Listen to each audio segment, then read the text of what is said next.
Hey guys, tonight we are sinking into something quiet, something so ordinary that it might just carry you straight into sleep if you let it. You're sitting here with me in the middle of a rainy night, and we're going to talk about chicken pho, not the flashy beef version everyone posts on Instagram, but the soft, humble bowl that has warmed countless rainy evenings in Vietnam. You might think, seriously, chicken soup history? Yeah, you're lucky you're not living my life right now, because I've read way too many old cooking notes just to tell you this. So before you get comfortable, take a moment to like the video and subscribe. But only if you genuinely enjoy what I do here. Leave me a comment too. Tell me where you are and what time it is for you right now. Maybe you're curled under a blanket in some other rainy city, or maybe it's sunny where you are. Now, dim the lights, maybe turn on a fan for that soft background hum, and let's ease into tonight's journey together. You pull your thin jacket tighter as you step into the old streets of Hanoi. The rain doesn't pour, it drizzles, tapping lightly against your ears like someone drumming their fingers on a table just to annoy you. The pavement shines under yellow streetlights, slick and mirror-like, reflecting the swaying shadows of old houses with peeling paint. And then, there it is, that smell, a soft, warm, chicken-scented cloud of steam escaping from somewhere ahead. You walk slowly, almost dragging your feet, because there's no rush. Nights like this aren't about rushing, they're about breathing in the city when it's half asleep. The scent of boiled chicken bones, roasted onion, and something faintly sweet, it curls into your nose and stays there. It doesn't punch you in the face like grilled pork or fried garlic does. No, this is quieter, almost shy. A vendor's cart squeaks as she moves it to a dry corner, pulling a small tarp over her head. The woman doesn't shout. She doesn't need to. The smell does all the talking. And you know, people forget this now, but chicken pho wasn't always so easy to find. Back then, if you wanted it, you had to wander like this, following nothing but the aroma. The rainwater slips down your neck, cold, making you wish you were already seated with steam on your face. But something about the wait, this slow approach to the bowl, feels right. It feels almost like foreplay, the way anticipation makes the first sip taste better. And you're not alone in this. Generations before you did this exact same thing, wandering Hanoi's wet streets, letting the smell guide them. You stop near a small wooden stall with a faded red lantern. The woman behind the counter is busy pulling thin rice noodles from a woven basket, dipping them briefly into hot water. The hiss of steam makes a soft, sighing sound, like the street itself is exhaling after holding its breath. You lean against the wooden counter, hands warming over the steam, and you can't help but think, how many people have stood here before you? The history clings to this place, even if nobody talks about it. You imagine 100 years ago someone just like you, maybe wearing a conical hat instead of your cheap hoodie, doing this exact same thing. And that's the thing about chicken pho. It's not some royal dish with trumpets and gold platters. It's comfort. It's the dish people eat when they're tired, when they're lonely, or when they've just had the worst day of their life. The vendor hands you a bowl and you sit on a low plastic stool, the kind that makes your legs ache because it's about 3 inches too short for anyone over the age of 5. But it's fine. The world has shrunk down to this bowl. The noodles are pale and soft, floating lazily in clear golden broth. Scattered green onions cling to the surface like tiny boats on a quiet lake. A thin layer of chicken fat glistens under the lantern light, forming small shimmering circles that move when the steam drifts. You raise the spoon, warm metal against your fingers. The broth touches your lips, and for a second you taste rain. Not literally, of course, but the kind of taste that feels wet and soft, as if the weather itself somehow slipped in the soup. The chicken is tender, pulling apart easily between your teeth. It's not fancy, there's no explosion of spice, no drama. It's just gentle, like someone patting your back and saying you're okay, you'll be fine. And maybe that's why it's so powerful. People love beef pho for the richness, but chicken pho, it's for nights like this. Quiet, reflective, slightly sad, but in a way that feels safe.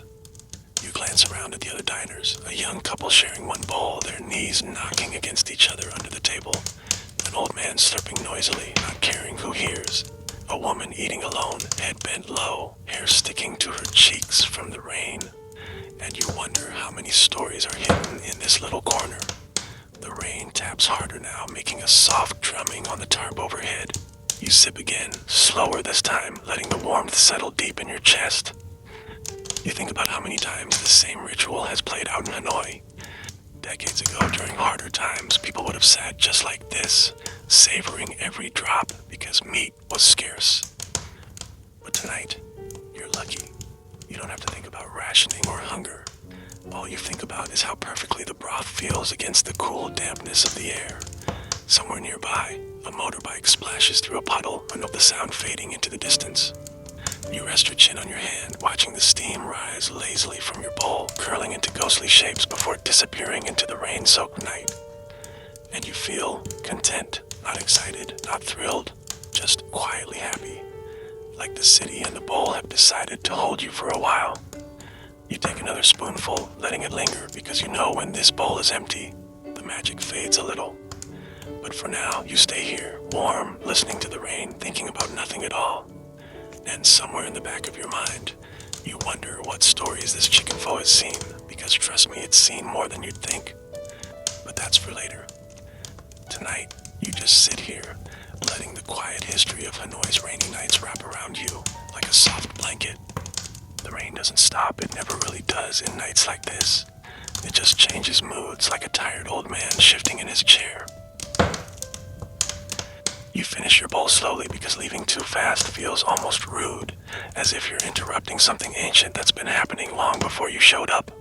The vendor nods at you, the kind of nod that says, "I've seen 1,000 faces like yours and they all leave the same way, warm and just a little softer than when they arrived." You stand, stretching your legs, and wander again through the wet streets, and that's when the thought hits you. Chicken pho hasn't always been here, at least not like this. You trace the scent in the air, but in your mind you're walking backward through time, peeling away layers of history like onion skins. Because once upon a time, pho was only beef. Loud, rich, and kind of arrogant, honestly. Beef pho was the one that got all the attention. Boiled bones for hours, heavy with star anise, making every street smell like a meaty perfume. But chicken pho, it was born out of necessity, not luxury. You picture it now. Hanoi in the late 1930s or maybe early 1940s. Times were getting harder. Beef wasn't exactly something you could just pick up at a market unless you were wealthy. Cows were expensive and their meat was almost sacred, saved for holidays, for weddings, for days when something truly important happened. But chickens were everywhere. Cheap, easy to raise, and well, they laid eggs, which meant families kept them around whether they wanted to eat them or not. Somewhere in that time, probably in a cramped kitchen with a dirt floor and a fire pit that smoked too much, someone decided, why not make pho with chicken instead? It wasn't innovation, it was desperation. A bowl of chicken pho wasn't supposed to impress anyone, it was supposed to keep people fed. And yet, out of that quiet practicality, a whole new kind of comfort was born. You imagine the first vendor who dared to sell it. Maybe a woman in a threadbare ao-tu thun, squatting on a corner with a wooden pole balanced across her shoulders, 2 steaming pots hanging from either side. She probably felt embarrassed at first. Beef pho vendors might have looked down on her. Chicken pho, that's just soup for the poor, they might have said. But night after night, people came. Because chicken pho was softer, gentler, and cheaper. Families who couldn't afford beef still wanted the experience of sitting together, slurping noodles under the dim glow of lanterns. And slowly, chicken pho carved its own quiet space in Hanoi's streets. The rain splashes against your shoes as you walk past a closed tailor shop, its faded wooden shutters creaking in the wind. You can almost hear those first customers murmuring to each other in low voices, tasting something new yet familiar. The broth was lighter than beef, but still warm enough to chase away the cold. There's something almost rebellious about it when you think about it. It wasn't made for the elite. It was made for everyone else. A people's dish, born not out of wealth, but out of stubbornness. The refusal to give up warmth, even when life got stingy. And here's a fun, almost silly fact you might not know. Some of those early chicken pho vendors used to sneak in bits of roasted peanut shells to fatten the broth. Not for flavor, no, just to make it look richer, cloudier, more like the expensive beef version. People laughed when they found out, but many vendors kept doing it anyway. It was harmless and customers didn't complain. You wonder how many of those tiny tricks have been forgotten, like how some cooks tied bundles of lemongrass with banana leaves, letting them float in the pot not for taste, but to make the broth smell fresher in the open air. Or how a few vendors would deliberately leave the skin on the chicken, not for texture, but because it added just enough yellow fat to make the soup look inviting under lantern light. As you think about all this, you realize something. Chicken pho wasn't just food. It was survival, dressed up with little illusions of comfort. People wanted to believe they were eating something luxurious, even if they knew better. And maybe that's why it stuck, because in every sip, there was hope. You pause under another streetlight, watching raindrops slide down its metal pole, pooling at the base where cigarette butts float like tiny boats. You take a deep breath as if the night air still carries that early scent of experimentation, of vendors boiling whatever they had left there, of families gathering around a pot that promised warmth if nothing else. The street is quiet now, but in your mind it's crowded with ghosts of those first chicken pho nights. Women in conical hats, kids clinging to their mother's sleeves, men crouching low on wooden stools, all of them eating slowly as if afraid the bowl might disappear if they rushed. And here you are, decades later, walking the same streets, rainwater creeping into your socks, tasting the same comfort they once did. Somewhere in the distance, another vendor's cart squeaks, a sound that hasn't changed in nearly a century. You smile to yourself thinking chicken pho might have started as the underdog, but on a night like this, it feels like the only thing that matters. You keep walking, following the smell again, because this story is far from over. There are still secrets in that broth, still whispers hiding in the steam. And you're not done listening yet. The rain feels different now, heavier, slower, like it's decided to settle in for the night with you. The streets glisten under faint lantern light, and each puddle holds the shaky reflection of old tiled rooftops. You pull your hood up, not that it helps much. The dampness creeps in anyway, curling into your sleeves, making you crave warmth even more. And that's when you start thinking about the broth. Not just any broth, but the kind of chicken pho broth that makes you close your eyes after the first sip, because it tastes like someone's been taking care of you without saying a word. But here's the thing, making that broth wasn't easy, especially in the old days. You imagine an old kitchen, maybe in the 1940s or 50s, with smoke curling from a clay stove, a pot bubbling quietly, releasing a soft, savory aroma. Chicken pho broth looks simple now, but back then, it was an exercise in patience, maybe even stubbornness. People nursed those pots for hours, sometimes overnight, because rushing meant cloudy soup, and cloudy soup meant failure. And here's where it gets weird. There was this old trick some vendors swore by. They would throw in charred onion and charred ginger. Yes, that's normal, but they also believed adding a tiny piece of burnt bamboo gave the broth a forest sweetness. Nobody's sure if that actually worked, but some families kept the tradition alive for decades. You lean against a damp wall, watching steam rise from a nearby stall's pot, imagining the steps in your head. First, the bones. Chicken bones weren't just tossed in raw, they were cleaned, parboiled, then rinsed until they gleamed pale under kitchen light. Then came the careful roasting of onions, shallots, and sometimes even a chunk of coconut shell, just to give the broth a barely there sweetness. People might laugh now, but back then, coconut shells were cheaper than sugar. You take a step closer to that mental picture, the rain pattering against your shoes, as if your mind is pulling you deeper into the kitchen itself. You can almost hear the soft hiss of fat when chicken skin hits hot water. The smell would have been enough to make neighbors peek over fences, pretending they were just passing by. But the real secret, the thing everyone whispered about, was how to keep the broth clear. Vendors treated that like an art form. A cloudy broth meant laziness, and no customer would return to a lazy vendor. So they had methods, strange, obsessive methods. Here's a fact most people don't know. Some cooks used to crack an eggshell and drop it into the pot, letting it sink to the bottom. Why? Because as the broth simmered, the bits of foam and impurities would cling to the eggshell, making it easier to scoop out. Was it necessary? Maybe not, but did it work? Oh, absolutely. And then there were those who swore by tossing in dried squid, just a tiny piece, to deepen the umami. Not enough to taste fishy, but enough to make customers tilt their heads after a sip and say, what did you put in here? You smirk to yourself, thinking about how these tricks would probably horrify modern chefs. But that was the charm. People weren't following recipes, they were following instinct.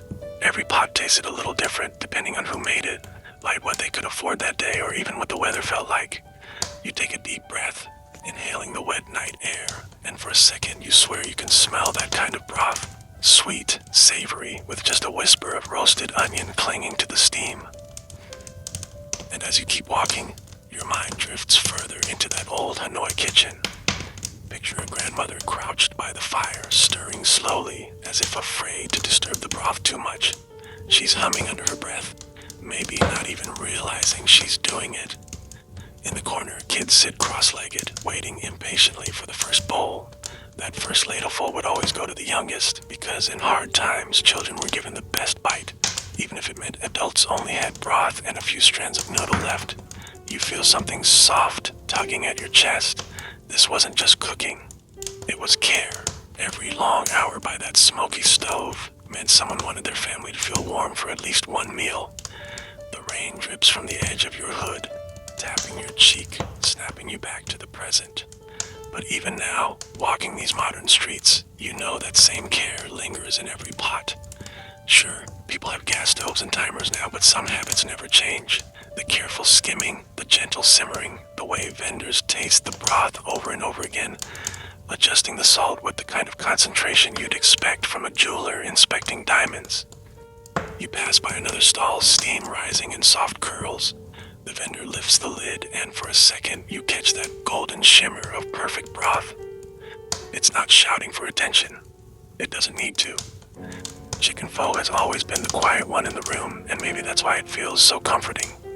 You smile faintly, pushing your hands deeper into your pockets, because now, as you listen to the rain and smell that familiar aroma, you can almost hear the whispers of all those old kitchens, all those careful hands that turned simple chicken bones into something that could make people feel safe, even just for one night. And tonight, you're part of that long, quiet tradition, whether you realize it or not. The rain hasn't let up, it just changes tempo, like someone slowly turning the volume knob on an old radio. You walk past a narrow alley, the smell of wet earth and faded paint mixing with something richer, warmer, unmistakable. Pho. But not the big bustling shops that tourists crowd into now. No, this smell comes from something smaller, humbler. You stop and peek around the corner, and there it is. An old woman balancing a wooden pole across her shoulders, that two steaming pots swaying gently with every step. She adjusts the conical hat on her head, water dripping from its edge, her face half hidden by the steam rising from the pots. It's not just food, it's a ritual, one that's been repeated for nearly a century. You follow her just a little, letting your footsteps echo hers. Each step makes the pot sway, the broth inside sloshing against the metal like a quiet heartbeat. You imagine the weight of it, the strain in her shoulders, the way the pole digs into her collarbone. This was how pho started for so many vendors. Dien Hang Rong, those wandering shoulder poles that carried an entire kitchen on two swaying baskets. One side held the broth, kept hot by glowing coals. The other side carried bowls, chopsticks, raw noodles, and pieces of boiled chicken wrapped in banana leaves to keep them warm. No tables, no stools. If you wanted to eat, you crouched on the sidewalk, maybe balanced on a brick if you were lucky. You can almost hear the sounds of the past now. The soft rattle of porcelain bowls stacked in a bamboo basket. The hiss when she lifts the lid, releasing a puff of fragrant steam. And the clink of coins. Tiny copper pieces passed quickly, sometimes with a shy smile, sometimes with the weary nod of someone who just needed something hot to make the night feel less harsh. And here's something you might not know. Those early vendors had to keep moving, even when customers begged them to stay. Why? Because street food regulations were strict, sometimes downright unfriendly. Police patrolled, and vendors often had to slip away at a moment's notice.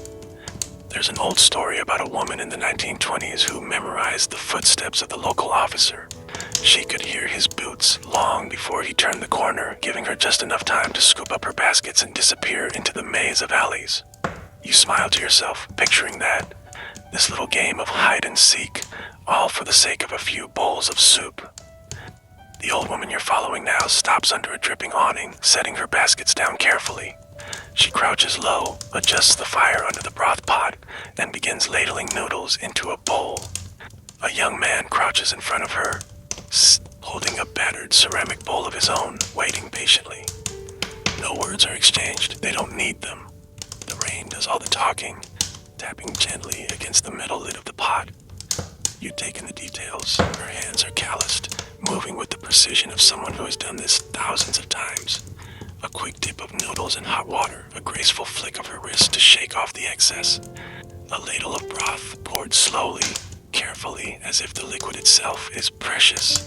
Then, thin slices of chicken laid gently on top like she's placing an offering. The young man hands over his coins and she nods once, returning to her work as he crouches on the curb, hunched over his bowl. You notice how he blows on each spoonful, not because the broth is too hot, but because stretching out the meal is the only way to make it last. And you think about how many nights looked exactly like this. Hundreds. Thousands. How many people found a little piece crouched under some random awning, hands wrapped around a warm bowl, while vendors like her kept the city fed, one quiet night at a time. Here's a strange little fact for you. Early vendors often carried two kinds of broth in separate pots, one for the rich, who could afford more chicken meat and fat, and one for the poor, lighter, thinner, sometimes made mostly from leftover bones. But no one complained, because even the thin broth still carried warmth, still tasted like care. You take a slow breath, feeling the damp night air mix with the phantom steam of those old baskets. There's something beautiful about it, isn't there? No signs, no advertising, no flashy lights, just a woman and her two swaying pots, keeping the rhythm of the city alive. The woman you're watching now backs up after a while, lifting the bowl onto her shoulder again. The coals hiss softly as the rain sneaks through the lid, but she doesn't seem to notice.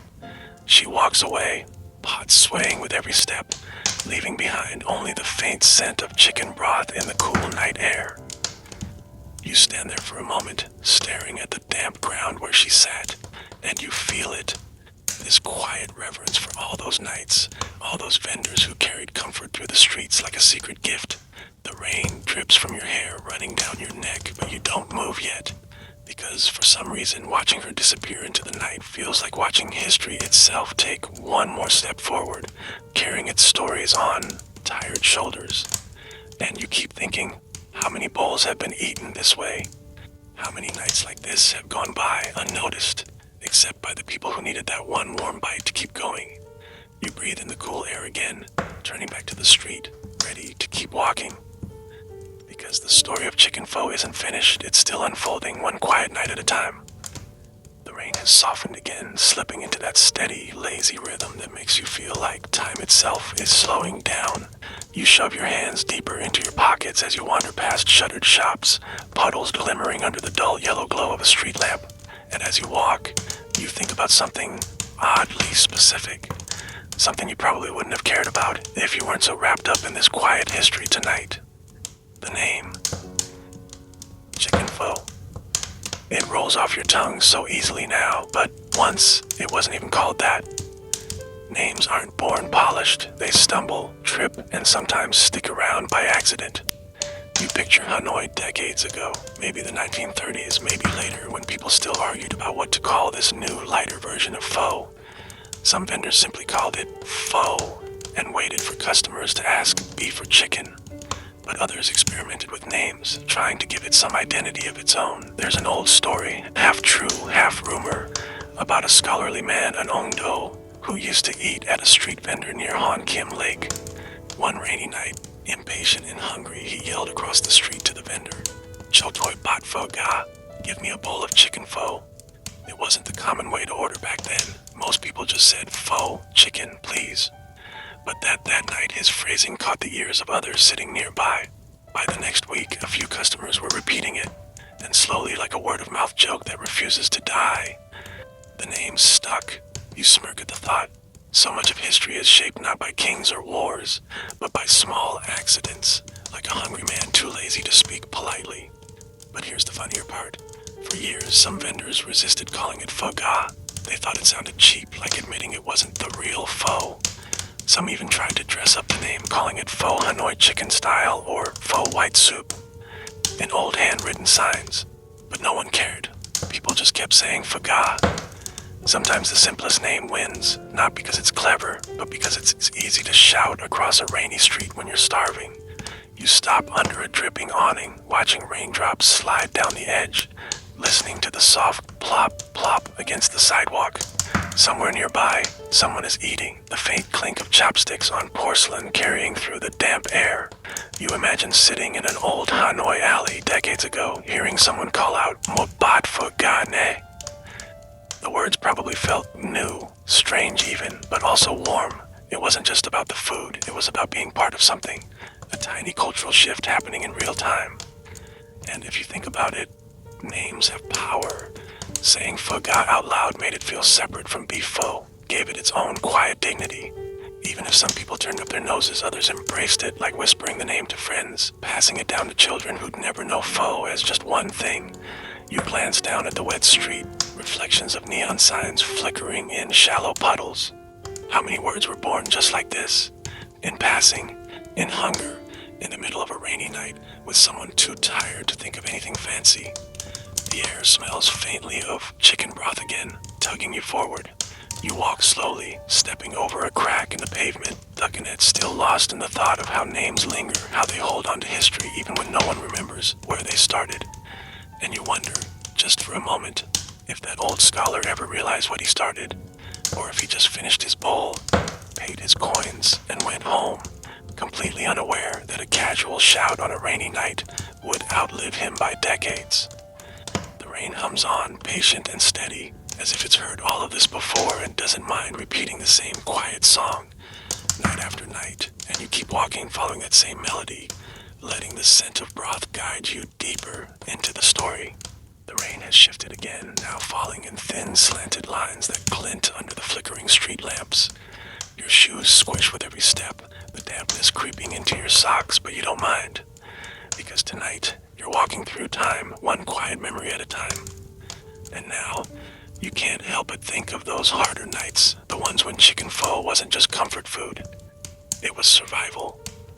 You picture Hanoi during the war years, maybe the 1940s or early 1950s, when food was scarce, and even a thin broth felt like a luxury. Vendors still walked the streets with their gun hang wrong, but the pots they carried were lighter. Not because they wanted to, but because they had no choice. Meat was rare, chickens were harder to come by, and some nights the broth was little more than hot water with a whisper of flavor. You imagine standing in line back then in the drizzle, waiting quietly as the vendor ladled out something barely golden, almost transparent. People didn't complain, they were just grateful it was warm. There's an old story people sometimes tell, a woman who sold nothing but broth, no noodles, no meat, just a watery chicken stock flavor with a single onion and a bit of salt. Customers brought their own bowls, paid a few coins, and drank it slowly, like medicine. Some said she apologized every time, whispering, "It's all I can give you tonight." But no one ever walked away angry. Warmth mattered more than richness. You pause under an awning, watching the rain bead on the edge of your hood, and you can almost see those people, thin faces, sunken cheeks, hands cupped around bowls like they were holding treasure. And here's something odd. Some vendors back then used roasted rice to thicken the illusion of flavor. They'd toss a handful of dry rice into a pan, let it brown until it smelled faintly nutty, then tie it in a cloth and dip it into the broth. Not for taste, really, it just gave the soup a faintly toasted aroma, tricking tired customers into believing it was richer than it really was. The rain taps harder now, a steady rhythm that matches your footsteps. You keep walking, imagining how quiet those nights must have been. No chatter, no laughter. Just the sound of spoons clinking softly against bowls, that people drinking as slowly as they could, hoping to stretch the warmth a little longer. And you wonder about the vendors themselves. Did they feel guilty handing out such thin soup? Or did they feel proud, knowing they were still feeding people, still giving them a reason to sit together under the soft glow of lanterns, even if just for a few minutes. You can almost feel the weight of that kind of night, the damp air, the smell of rain mixed with smoke, and the quiet understanding that no one was eating to be full. They were eating to keep going. Somewhere in the distance, you hear a faint laugh, someone chatting over a fresh, steaming bowl of pho. But back then, laughter would have been rare, maybe even inappropriate. Eating was serious. Eating was survival. You lean against a wall, letting your mind linger there in that thinner, harsher time. People crouched close together, sometimes sharing bowls when they couldn't afford their own. A mother handing the last piece of chicken to her child, pretending she wasn't hungry. A young man blowing gently on the broth, not because it was too hot, but because he wanted to make each spoonful last longer. And still, despite all that, chicken pho never disappeared. Even in its weakest form, it was something to look forward to. A promise that tomorrow might be better. That one day the broth would be golden and full again. You take a deep breath, feeling the cool mist against your face. The rain hasn't changed. It still falls the same way it did back then, still hums the same song against rooftops. And you can't help but feel a strange respect for those quiet, hungry nights that kept chicken pho alive.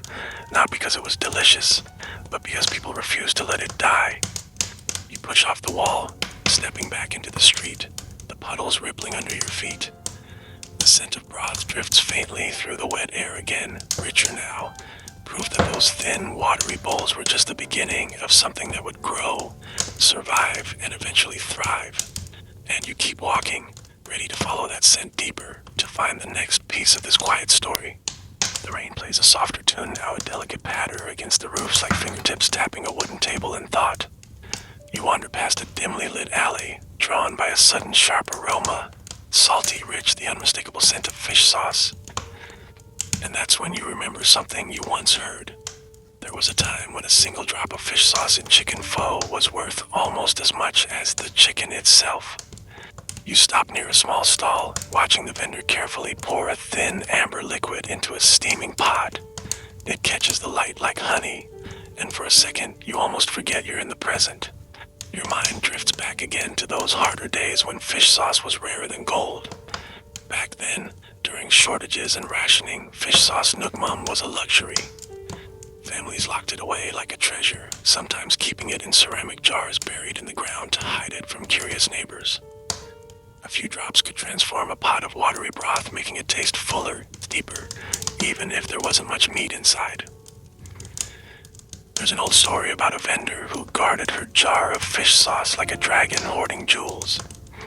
She would only allow herself one small spoonful per pot, carefully dipping a wooden ladle into the precious liquid, whispering under her breath as if saying a prayer. People said you could tell vendors had real fish sauce because their stalls always had longer lines, even if their broth was thin. You imagine standing in line back then, clutching a few coins, praying to get a bowl from one of those precious pots. The vendor might glance at you, judge your tired face, and decide if you deserve that extra half spoon of nuoc mam. It sounds dramatic, but back then, a single drop made the difference between just hot water and this tastes like home. You lean against a damp post, smiling faintly at how something so small could mean so much. And here's a weird little fact. Some vendors even diluted their fish sauce with rice water to make it last longer. A good vendor would never admit it, but customers could always tell. The real stuff had a deeper smell, salty but not harsh, with that quiet sweetness that only came from real fermented anchovies. You can almost see it now. Those early chicken pho vendors standing over their pots, lifting the lid and inhaling deeply after adding that secret ingredient. It wasn't just about flavor, it was about pride. A pot with fish sauce felt dignified even in poor times. The rain drips harder, pulling you back to the present for a moment, but you stay still, lost in thought, because this isn't just about taste. Fish sauce, in its own quiet way, carried memories. Some families saved a tiny jar just for special days, measuring it drop by drop, like hope in liquid form. You glance toward the modern vendor in front of you now, his bottle of fish sauce sitting casually on the counter, customers adding as much as they like, without a second thought. And you wonder, do they even realize how lucky they are? You close your eyes, imagining again those nights long ago. A mother carefully shaking a single drop into her child's bowl, pretending it was enough to make it taste like the rich pho they remembered. Maybe it worked. Maybe in those moments, no one cared about how little there was. The smell of broth floats closer, carried by the wet night air, and you take another slow breath. Chicken pho wasn't born perfect. It was shaped by these quiet sacrifices, these small choices, one spoonful of fish sauce at a time. You step away from the post, your shoes splashing softly in a shallow puddle. The rain hasn't stopped, but it feels softer somehow, almost approving, as if it's watched all of this happen for decades and knows the story isn't done yet. So you keep walking, following that quiet, salty sweet scent into the night, ready to find the next forgotten piece of this history. The rain changes its mood again. It's heavier now, thick drops hitting the street with soft splashes that echo in the narrow alleys. You pull your jacket tighter, though the dampness seeps through anyway, and keep walking. Because tonight you can almost feel those old nights breathing through the city, whispering their stories. And then you think of one of the darkest chapters, the long, wet nights of 1945, when the city was starving, the Great Famine. People didn't talk much while eating then, they barely had the energy. Even chicken pho, the humble comfort food, became something different, more desperate, more sacred. You picture it clearly. Hanoi under endless gray skies, thin people lining the streets, their faces hollow and pale. Vendors still carried their gun hang wrong, but the pots were almost empty, filled with the thinnest broth you can imagine. Some didn't even have chicken, just scraps of bone, sometimes even boiled with banana peels to stretch out the flavor. And yet, people still came, even if it wasn't really pho anymore. They came. Because on those cold, rainy nights, even the faintest smell of broth felt like hope. There's an old story, half sad, half strangely comforting, about a vendor who set up her stall under a dripping bamboo roof. She only had enough to make 5 bowls of pho each night.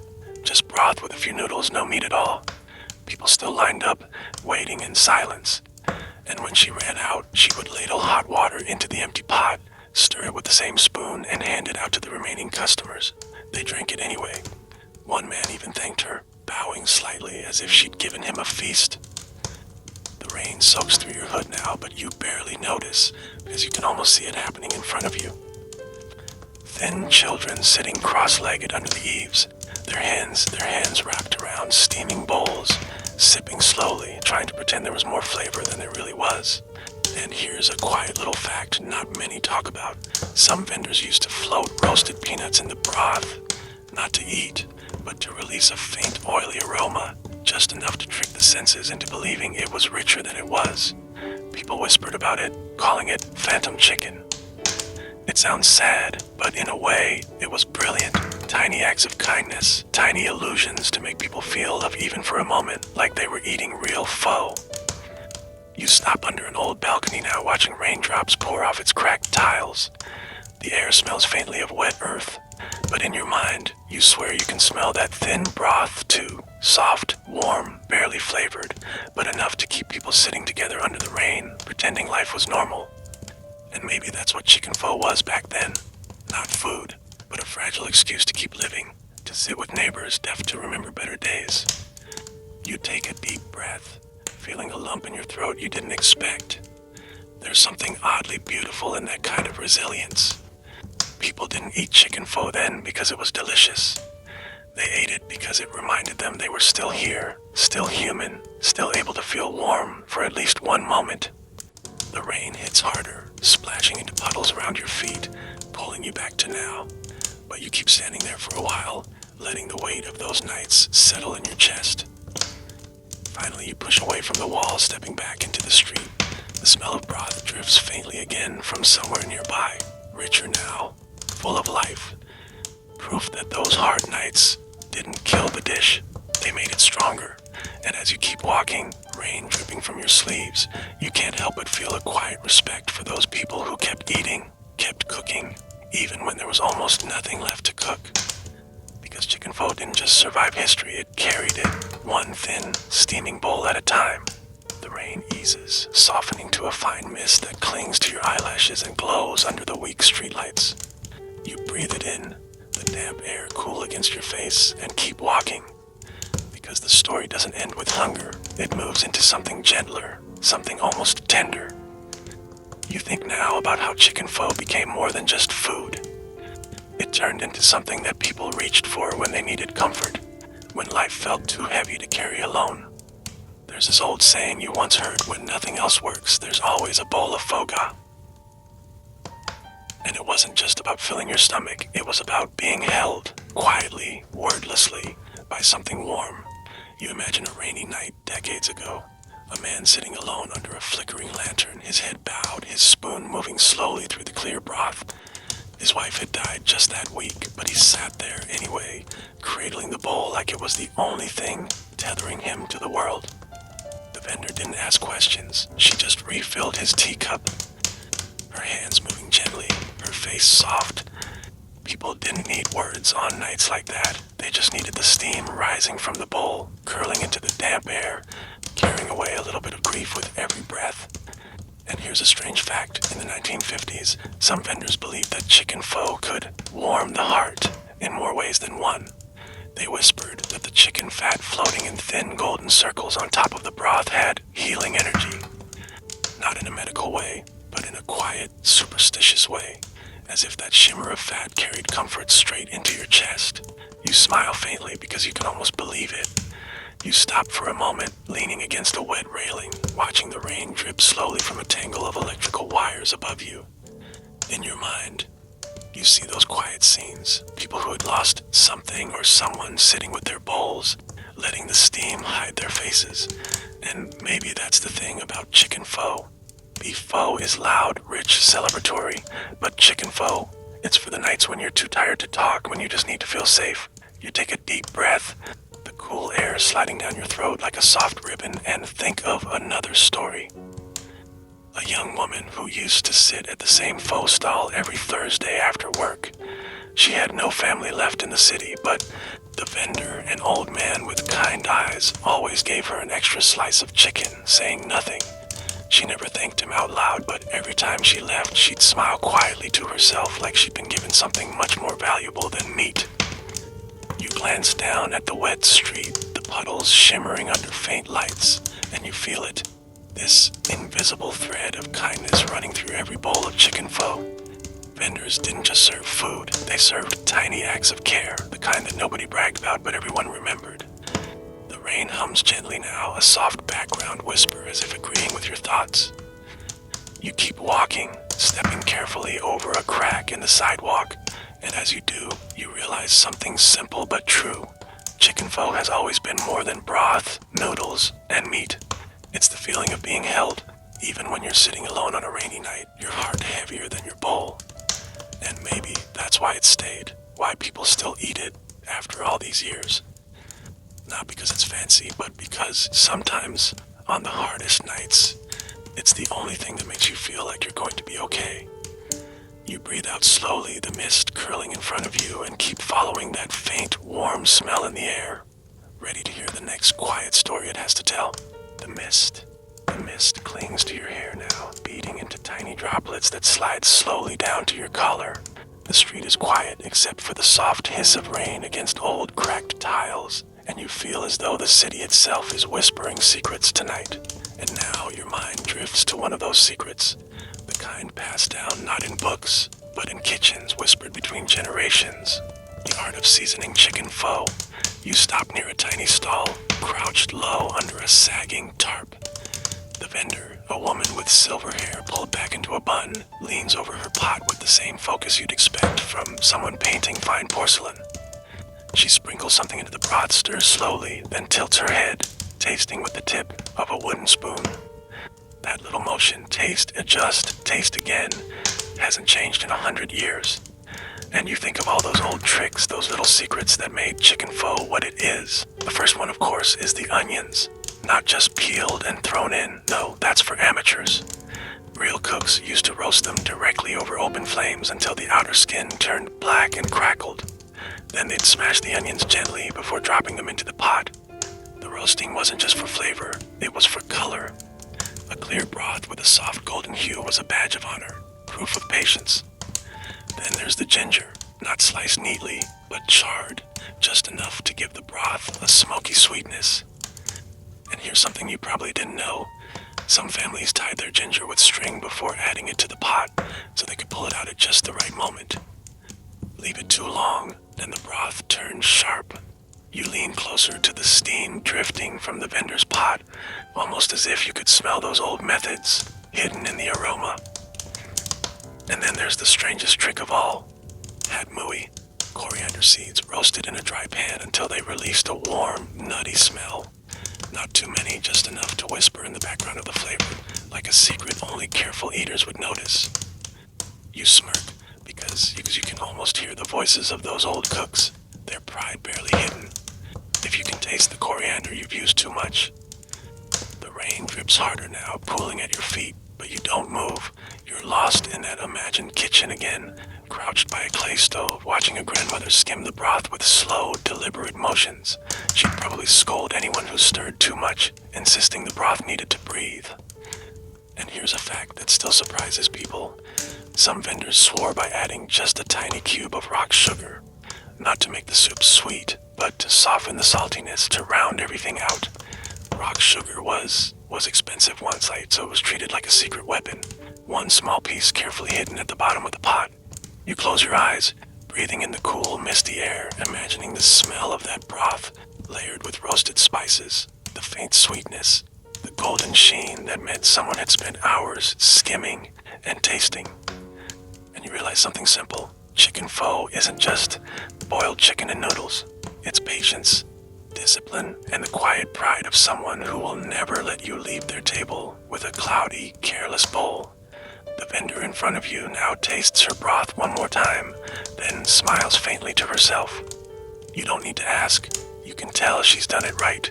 You step back into the rain, your shoes splashing softly through a shallow puddle.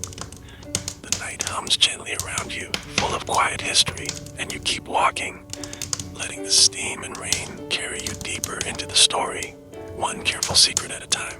The rain falls in thin, silvery threads now, catching the glow of old street lamps like strands of wet silk. You keep moving slowly, your shoes slipping a little on the slick pavement, and as you pass a row of shuttered houses, you can't help but imagine another time, one when the smell of chicken pho drifted not through crowded alleys, but through quiet courtyards of the wealthy. Because once upon a time, pho wasn't just a street food for tired workers and hungry children. It had another life, tucked away behind tall wooden gates in homes where the broth simmered not for survival, but for pride. You picture it clearly, an old Hanoi villa in the 1920s, its roof tiles still bright with fresh clay, lanterns swinging gently under the eaves. Inside, in a tiled kitchen, a servant crouches beside a copper pot, skimming the broth with almost ceremonial care. The chicken used wasn't just any chicken. No, in these homes, it had to be gata, free range, raised in open courtyards, fed grains instead of scraps. The kind of chicken whose skin turned golden when boiled, whose meat tore apart in soft, perfect fibers. You lean against a damp wall now, the mist curling around your face, and imagine sitting at that table. Fine porcelain bowls instead of chipped street ones, chopsticks carved from smooth ebony, and a small dish of lime and chili, placed neatly at every setting. And here's something you probably didn't know. In those wealthier homes, chicken pho wasn't served for breakfast the way it is now. It was often prepared for guests, sometimes even for special occasions, because a clear golden broth was a sign of refinement.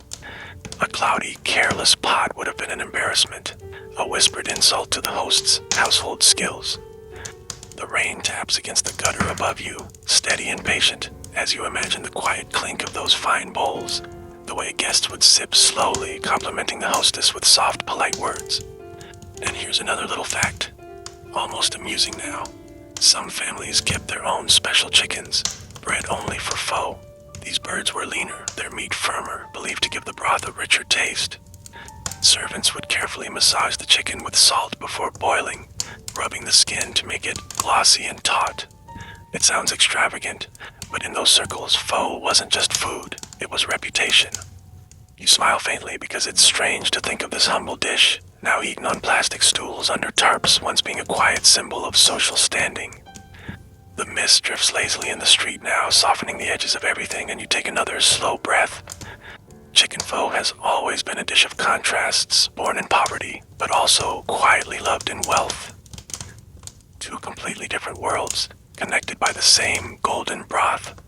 You step away from the wall, your shoes splashing softly in a shallow puddle, and as you keep walking, you imagine those two worlds colliding. Maybe a wealthy man once slipped out of his villa late at night, sitting on a low stool at a street vendor's stall, trading porcelain bowls for chipped ones, realizing the taste was the same, maybe even better. The rain hums on, steady and timeless, as if it's been watching all these stories for decades, keeping them safe until someone like you decides to listen. And you keep walking, deeper into the night, letting those quiet echoes follow you, one golden drop of broth at a time. The rain thickens again, falling in soft, heavy drops that splash against your shoes and ripple through the shallow puddles. You walk slower now, partly because of the slippery street, partly because the story you're following is pulling you deeper into its quiet corners.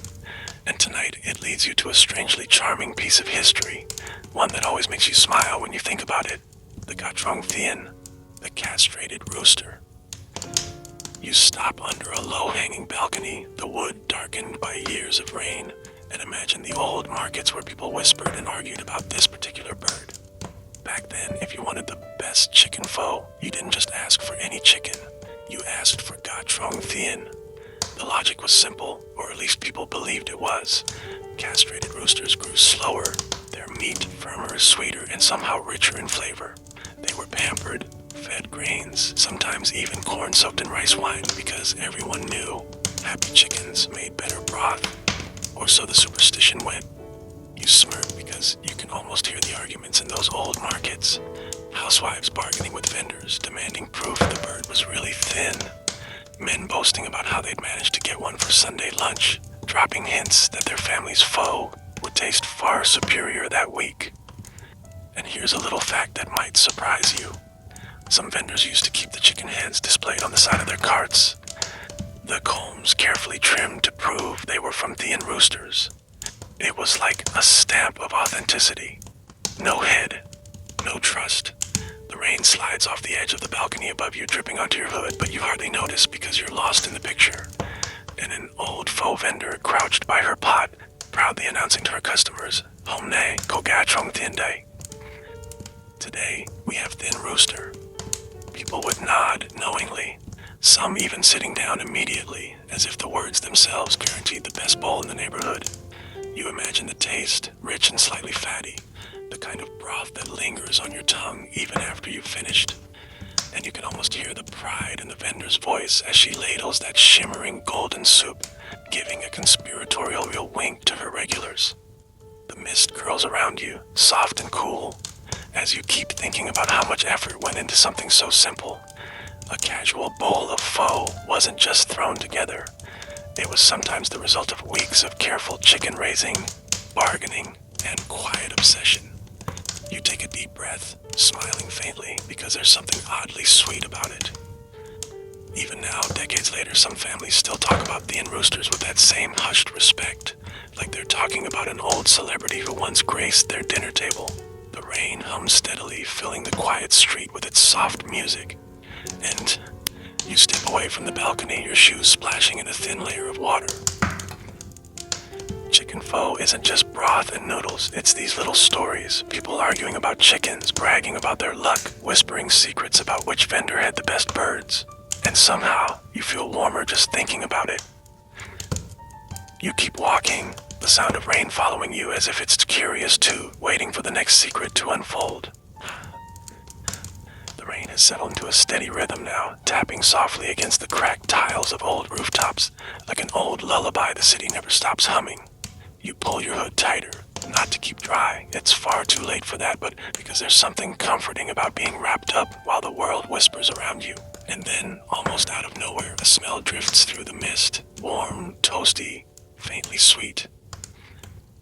Not the sharp saltiness of fish sauce or the rich, meaty scent of boiling bones, but something softer, homier. You stop for a moment, breathing it in, and you know instantly what it is. The smell of han chai, roasted onions and shallots, You smile to yourself because this scent isn't just cooking, it's memory. You picture it vividly, an old Hanoi kitchen, maybe the 1960s, the walls darkened by years of smoke. A grandmother crouches over a small charcoal stove, holding an onion with a pair of bamboo chopsticks, turning it carefully over open flames. The skin blackens, blistering and crackling, releasing that familiar smoky aroma. Kids sit nearby, their noses twitching, pretending not to stare, even though everyone knows the smell means pho is coming. The roasted onion isn't just for taste, it's for the soul of the broth. People used to say you could tell a cook's personality by how they roasted their onions. Burn it too much, and you were careless. Roast it too lightly, and you were timid. But if you hit it just right, dark enough to smell sweet, but not so charred it turned bitter, it meant you cared. And here's a little secret few talk about. Some old cooks would roast onions and shallots together in a clay pot filled with hot ash after lightly charring them first. The slow heat from the ash gave them a soft, caramelized sweetness you couldn't get any other way. It was tedious, but for those who cared, the extra effort was worth it. You lean against a damp wall now, closing your eyes for a second, letting that phantom smell wrap around you. You can almost hear the soft hiss of onions meeting hot broth, the way the scent would curl through an entire house, sneaking into every corner until even the neighbors felt hungry. The rain drips gently from the eaves above, tapping your shoulder, but you barely notice. You're lost in that image. Children sitting cross-legged, waiting for their first bowls, secretly hoping for extra pieces of soft, boiled chicken skin. And it's funny, isn't it? Out of all of the things that made pho, the chicken, the noodles, the spices, it's the roasted onion smell that sticks to people's memories the longest. Maybe because it was the first sign that pho was coming. You didn't have to see the pot. One whiff of that smoky sweetness, and you knew. You take a slow breath, the mist cool against your skin, and for a moment you wish you were sitting in that old kitchen, knees pulled up to your chest, waiting impatiently as someone stirred the pot.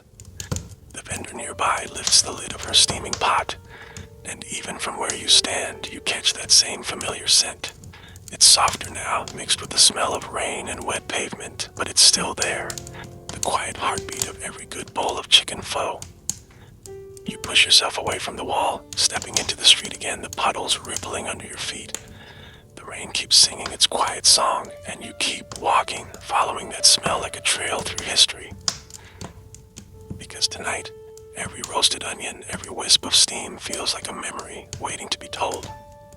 The rain falls in long silver lines now, blurring the world into soft streaks of light and shadow. Your steps slow as you turn down a quieter street, the puddles shimmering under faint yellow lamps. And for some reason, this part of the story feels warmer, softer, like the broth itself has shifted from survival to something sweeter. Because chicken pho wasn't just for hunger or comfort, sometimes it was for love. You stop near a small, faded sign swinging gently in the rain. It's a simple little pho shop, no bigger than a living room. Its plastic stools stacked against the wall for the night. But as you stand there, you can almost hear a story that unfolded decades ago, in a place just like this. It starts with a young man, nervous, shy, hands shoved deep in his pockets.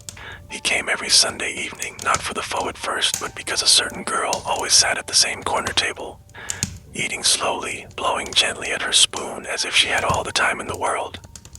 The first time they spoke was because of the rain. She didn't have an umbrella, and he, heart-pounding, face red, offered to walk her home. They ended up sharing a bowl before leaving, crouched together over the steaming broth, knees almost touching. She laughed when he splashed broth onto his sleeve, and he swore the sound of that laugh, mixed with the smell of roasted onions, was the happiest thing he'd ever felt. Week after week, they kept meeting at the same table, sometimes talking, sometimes just eating quietly. But anyone watching could see it. The way she always saved the last piece of chicken for him, the way he pretended not to notice, even though his grin gave him away. And here's a quiet fact. Pho shops have seen more confessions than any fancy restaurant. Something about sitting on low stools with steam curling around your face makes love feel simpler, easier to say. Maybe it's because pho isn't about showing off. It's about being real. You picture them now, Sitting there on a rainy night like this, their chopsticks brushing by accident, their laughter blending with the soft clinks of spoons and bowls. By the time they finally married, everyone in the neighborhood knew their story. Some even joked that the shop should have served pho at their wedding instead of wine. The rain taps harder against the sign above you, bringing you back to the present. But you stay there a moment longer, smiling faintly. Because love, like chicken pho, doesn't need to be fancy to be perfect. It just needs to be warm, shared, and a little messy. You take a slow breath, the cool air slipping into your chest, and step back into the street. The smell of broth lingers faintly in the wet night, mixing with the sound of rain, and you can't help but wonder how many love stories have started exactly this way, over a simple bowl of chicken pho on a quiet rainy night. And you keep walking, your steps splashing softly, ready to follow the next secret the night is waiting to tell. The rain has settled into a slow, rhythmic drizzle now, the kind that feels less like weather and more like background music. You walk past shuttered shops and dim alleyways, the wet street reflecting every flickering light like a broken mirror. And as you wander deeper into the quiet night, you think of another piece of this story, one that doesn't belong to kitchens or dining rooms, but to the wandering streets themselves. Because chicken pho wasn't always eaten in cozy shops. For a long time it belonged to the night carried through the city by gang rong, those moving kitchens that whispered comfort into dark corners. You stop near an old archway, the stone damp with moss, and you can almost hear it, the soft, drawn-out route, the vendor's call. Not loud, never desperate, just a quiet melody rising and falling with the rhythm of footsteps. Pho ga nong day, Ian Kong. The sound drifted through the mist like a lullaby for the hungry. You picture it now, decades ago. A narrow alley glowing with lantern light, wet stones shining underfoot. The vendor walks slowly, balancing her pole, the pots swinging gently with every step. Steam escapes through the lids and thin ghostly ribbons, curling into the night air and clinging to the walls. People waited for that sound, half asleep in their doorways, knowing that when it came, the cold wouldn't feel so sharp anymore. And here's a little fact you might like. Many of those vendors memorized specific routes, not because they had to, but because customers trusted them to appear at the same time each night, like clockwork. People joke that you could set your watch by the pho seller's call. You lean against the wet stone now, closing your eyes for a moment, letting that imagined sound wash over you. The quiet footsteps, the soft clinking of bowls stacked together, the hiss when she lifted a lid, ladling broth into someone's waiting bowl right there on the street.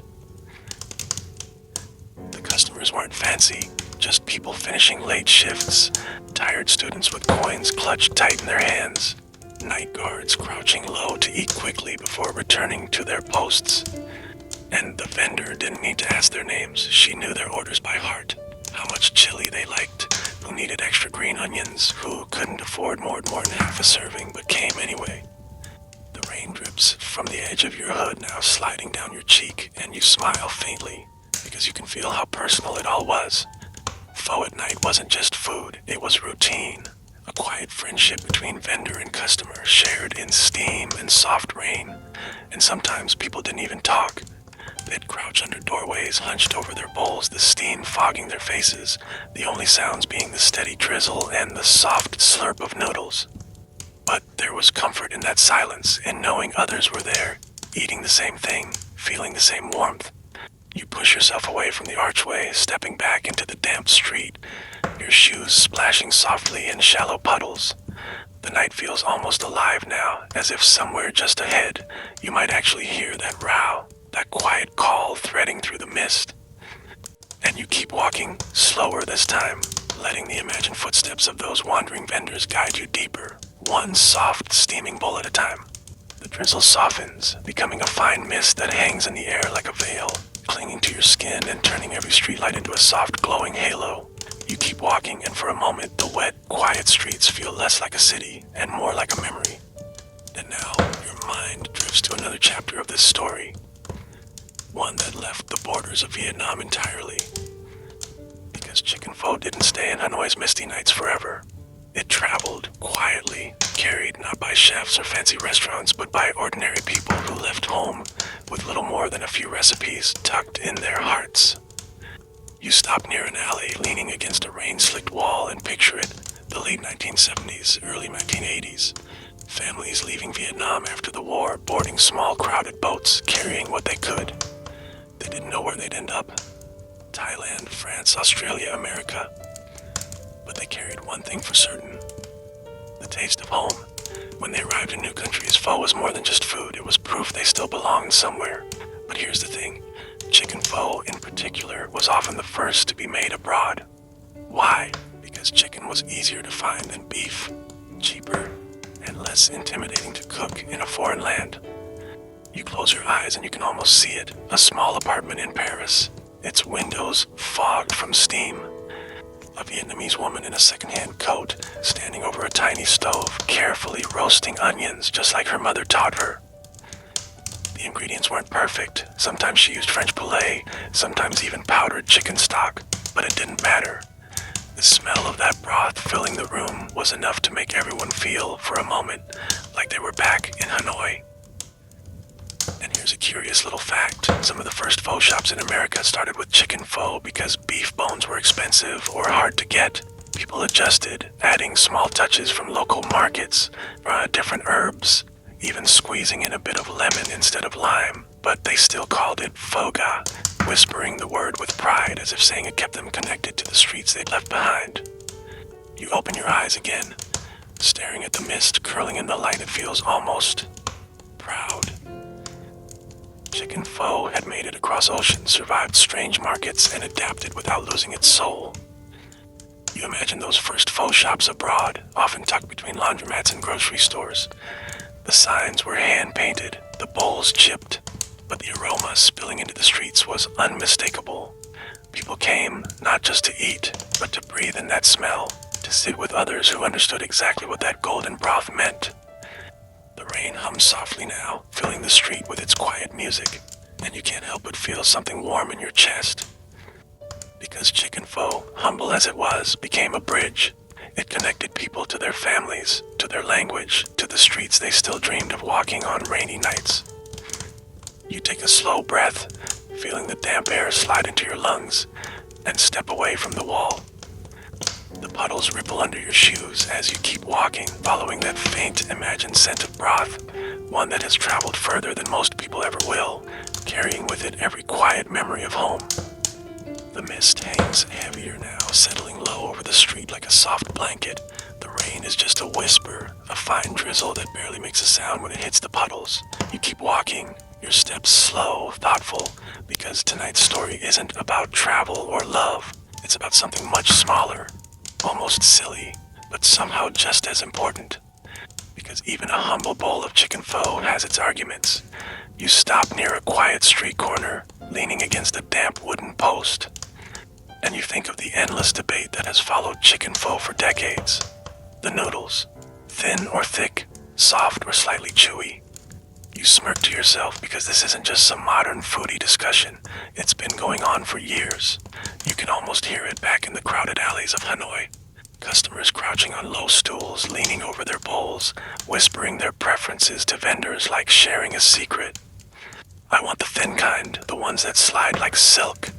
Or, no, give me the thicker cut, the one that holds the broth better. And here's a little known fact. Some vendors used to quietly divide their noodles into two baskets, one for the northern style Ban Pho Mong, thin and delicate, and one for the thicker southern-inspired version. But they never advertised it. You had to be a regular, someone the vendor trusted, to ask for your favorite. The mist curls around your face, and you imagine those early arguments playing out like polite duels. Old men insisting that thin noodles were the only true pho, while younger customers experimented with thicker ones, claiming they soaked up the broth better. And the historians, oh, they argued too. Even now, some claim the original chicken pho had thicker hand-cut noodles because they were easier to make at home. Others insist it was always the paper-thin kind because Hanoi cooks prided themselves on delicacy. The debate will never end, you think, smiling faintly. And maybe that's the point. You can picture it vividly. A vendor in the 1970s sighing dramatically when two regulars argued over bowls. One swore the thin noodles made pho feel refined, almost elegant. The other tapped his chopsticks against the table, saying, "I want to chew my noodles, not drink them." The vendor, tired of the argument, simply gave them both what they wanted, muttering, "Eat before it gets cold." The rain slides slowly from the brim of your hood, splashing onto the street, and you realize something small but true. These little debates aren't about winning. They're about love. People only argue this much over something they care deeply about. You take a slow breath, letting the mist cool your face, and imagine the soft texture of those noodles. Thin ones slipping between your chopsticks like silk threads, thicker ones catching bits of golden fat as they swirl in the broth. Different, yes, but both carrying the same warmth, the same quiet comfort. The drizzle hums gently around you, and you push away from the post, stepping back into the wet street. Because chicken pho has never been about perfection. It's about choice, about small preferences that make every bowl personal. You walk on, shoes splashing lightly, thinking that maybe on some rainy night decades ago, two strangers argued over noodles just like this, only to sit side by side, eating in silence, warmed by the same broth anyway. The drizzle softens to a faint mist again, wrapping the street in a quiet haze. Your shoes splash gently through a thin sheet of water, and you slow down, because this part of the story isn't about markets or vendors roaming the night. It's about something much smaller, much closer, about the kitchens where legends began. You stop under a wooden awning, the paint peeling from years of rain, and you picture it. A tiny kitchen, barely big enough for one person to turn around in. The kind of kitchen where the walls smell of smoke and onions, where every pot and spoon has been worn shiny from decades of use. And in that kitchen, a woman, old enough that her hands tremble slightly but steady when they hold a ladle. People called her Ba Num, or maybe Ba Hai. Names change, but the story stays the same. Her kitchen wasn't famous because of signs or advertisements. It was famous because her broth tasted like home, even to people who had never eaten in her home before. The secret, it wasn't one single trick, though people begged her to reveal it. It was the way she treated her pot of broth like a living thing. She would start at dawn, crouching beside the clay stove, skimming the surface every few minutes, murmuring under her breath as if she were talking to it. Some said she whispered actual words, calling the broth Kangai, her daughter, as though raising it patiently through the day. Here's something people still talk about. She refused to rush. No matter how long the line outside her door grew, she never turned the heat too high. "The broth has to breathe," she would say, tapping the wooden lid gently. "If it boils too hard, it gets angry." The mist swirls around you as you imagine her tiny kitchen. No refrigerator, no fancy tools, just chicken bones stacked neatly in a corner, that onions blackened over a flame, and her famous blue enamel pot, its edges chipped but shining clean. And here's a small fact most people didn't know. Ba Num used banana leaves as makeshift strainers. She would press them against the surface of the broth, letting them soak up the last bits of foam and oil, leaving the soup clear and golden. Customers whispered about that trick for years, trying to copy it, but somehow it never tasted quite the same. You lean against the damp wooden post, smiling faintly because you can see it so clearly. Her tiny kitchen with steam curling up into the rafters, children sitting cross-legged by the doorway waiting impatiently for their bowls. People said her chicken pho tasted different not because of the ingredients, but because of her patience. She never measured spices with spoons. She measured them with her nose, tilting her head, breathing deeply, adding just one more coriander seed or a single pinch of salt when the aroma told her to. The rain hums gently in the background as if nodding along to the rhythm of that old kitchen, and you take a slow breath. You can almost smell it now, that perfect balance of roasted onions, sweet chicken fat, and something else, something that felt like care. You push yourself away from the post, your steps splashing softly as you walk. Because even now, decades later, people still talk about Ba Num's tiny kitchen. They say no restaurant ever truly matched it. Not because they lacked skill, but because they couldn't fit that much love into a single, small pot. And as you walk deeper into the misty street, you wonder how many other quiet kitchens like hers existed, how many other hands stirred their broth with the same kind of devotion, turning a simple bowl of chicken pho into something unforgettable. The rain has quieted to the softest of drizzles now, barely more than a mist brushing your cheeks as you walk. The streets are hushed, emptied of traffic, and the puddles glimmer like pools of melted gold under the street lamps. And tonight, as you move deeper into the story, your thoughts turn to the people who had almost nothing, but still found warmth in a bowl of chicken pho. You stop near a narrow alley, leaning against a damp brick wall, and you can almost see them. The street kids, barefoot, clothes torn, their faces thin, but their eyes still bright. In old Hanoi, they weren't just shadows in the background. They were part of the night, darting between stalls, offering to help vendors just for a chance to eat. There's a story you've heard before, whispered like a memory, about a group of boys who hung around a famous chicken pho cart. They didn't have coins, not even a single dong, but they offered small services, wiping down tables, stacking stools, carrying water buckets from the nearby pump. The vendor, a quiet old man with a gruff voice, pretended to complain, muttering, "You boys eat more than you work." But everyone knew he'd always save them a little broth at the end of the night. You can picture it perfectly. Those boys crouched in the corner, huddled together, their hands wrapped around steaming bowls as if they were holding treasure. The broth wasn't rich, the chicken pieces were mostly scraps, but to them it was a feast. They would sip slowly, savoring every bite, their laughter soft but full of life. And here's a little fact most people don't know. Some vendors deliberately cooked extra, even when food was scarce. They wouldn't admit it out loud, but they'd leave a pot half full near the end of the night, claiming it was leftover broth. Everyone knew it wasn't really leftover. It was for the children who came when most customers had gone home.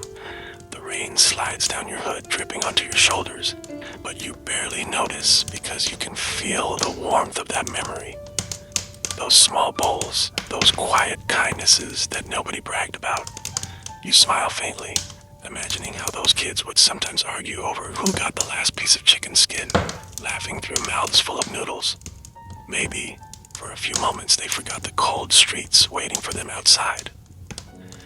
Then you think about how chicken pho has always been that way. Not just food, but a quiet act of generosity. People didn't talk about it, but every bowl handed to someone who couldn't pay was its own little story, its own piece of history. The drizzle hums gently, the sound mingling with the distant hiss of rainwater sliding into drains. You take a deep breath, feeling the cool air in your chest, and push away from the wall. Because chicken pho has always belonged to everyone, the rich, the poor, the tired, the hopeful. And sometimes its truest form wasn't in the fancy shops or the perfect recipes, but in those small, chipped bowls handed quietly to children with hungry eyes. You keep walking, your steps splashing softly, and in your mind, you can still hear their laughter echoing in the misty night, long after the pots were empty. The drizzle has become almost soundless now, more like a soft breath lingering in the night than real rain. The street shines under the pale light, and your shoes splash gently as you walk, lost in thought. Tonight, the story shifts again, not about hunger or kindness, but about a little accident that changed how people ate chicken pho forever. You stop near a closed shop with a faded green shutter, leaning against the cool metal, and you can almost see it happening decades ago. The first time someone decided to serve kway, those golden, airy fried dough sticks alongside chicken pho. It wasn't planned, or so the story goes. There was a vendor somewhere in Hanoi, maybe the old quarter, who also sold fried dough in the mornings. One rainy evening, he had a few kway left over, cold and going stale. Rather than waste them, he set them on a small plate near his pho cart, offering them to curious customers for free. Someone, nobody remembers who, dipped one into their steaming bowl of chicken pho, maybe out of boredom, maybe by accident. And that was it. A quiet revolution.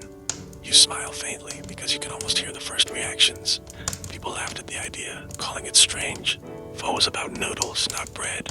But then someone took a bite of that soft broth-soaked dough, and suddenly the whole thing made sense. The kway absorbed the golden soup, turning warm and tender inside while staying slightly crisp on the edges. And here's a curious fact at first vendors didn't approve. Some believed kway belonged only with chow, rice porridge, not pho. A few even refused to serve it, saying it distracted from the clean taste of the broth, but customers kept asking. Little by little, even the strictest vendors gave in, muttering under their breath as they stacked plates of freshly fried quail beside their pots. You can almost smell it now. The sweet, slightly yeasty aroma of fried dough mixing with the light, savory steam of chicken pho. On a cold night, it must have felt like the perfect comfort, like holding something warm in your hands while the rain tapped gently outside. The drizzle slides from your hood, dripping onto your cheek, and you think about how many changes in food history started just like this. Not with fancy chefs, but with small accidents, with people trying something new because they were hungry or curious. You push away from the shutter, stepping back into the quiet street. Your shoes splash lightly in a shallow puddle, ripples spreading out like little rings of history. Chicken pho may have started as something humble and serious, but moments like this, small, silly, delicious accidents, gave it a different kind of joy. And as you keep walking, you can almost hear it. The quiet crunch of quail meeting hot broth. The laughter of people discovering for the first time that sometimes the best traditions are born when no one's really trying to make history at all. The drizzle thickens again, soft but steady, like the night has decided to hum a little louder.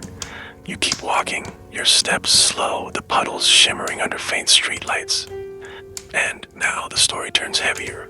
Not about accidents or quiet kindness, but about the way chicken pho has stood witness to moments that were anything but ordinary.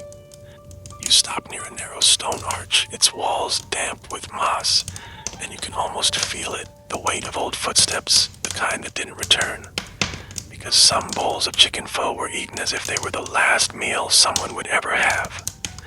There's an old story that people still whisper when the rain falls like this, about a soldier, young but with tired eyes, who stopped at a pho stall the night before he left for the front. It was late, the streets almost empty, the kind of night where the air smelled more like mist than rain. He sat alone on a low stool, his rifle leaning against the wall beside him, and ordered a single bowl of chicken pho. The vendor, an old man who had seen too many boys like him, ladled the broth slowly, carefully, as if pouring warmth into someone who might not have many warm nights left. He gave the soldier an extra piece of chicken, saying nothing. The soldier didn't speak much either, just sat quietly, blowing on the steam, eating slowly as if trying to memorize the taste. Here's a detail people still remember. Before leaving, he placed his chopsticks gently across the bowl and whispered almost to himself, "I hope I can eat this again." He never came back. You lean against the arch now, the drizzle sliding from your hood to your cheek, and you can almost see that scene under the flickering lantern light.